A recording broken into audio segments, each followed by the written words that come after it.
Le livre de la méditation et de la vie, Krishnamurti, 2 février. Tout devenir et désintégration. L'esprit a une idée, peut-être agréable, et il veut ressembler à cette idée, qui est une projection de votre désir. Vous êtes ceci que vous n'aimez pas, et vous voulez devenir cela qui vous plaît.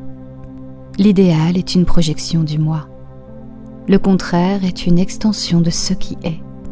En fait, loin d'être le contraire, c'est, avec quelques modifications peut-être, le prolongement de ce qui est.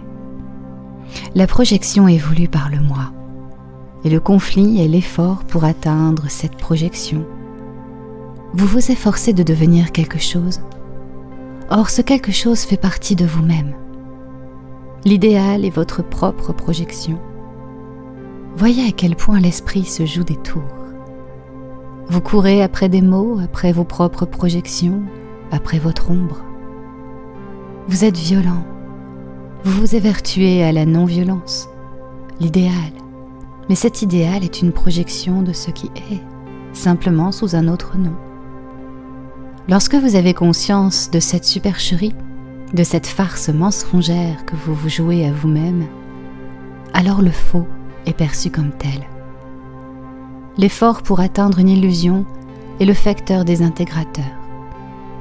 Tout conflit, tout devenir est désintégration. Lorsqu'il y a conscience de ce tour que l'esprit s'est joué à lui-même, alors il ne reste que ce qui est. Lorsque l'esprit est dépouillé de tout devenir, de tout idéal, de toute comparaison, de toute condamnation, lorsque s'effondre tout l'édifice de l'esprit, ce qui est a été l'objet d'une transformation totale.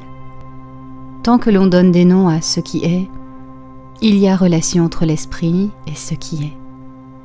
Mais lorsque ce processus de dénomination, qui est la mémoire, la structure même de l'esprit, n'est pas, alors ce qui est n'est pas.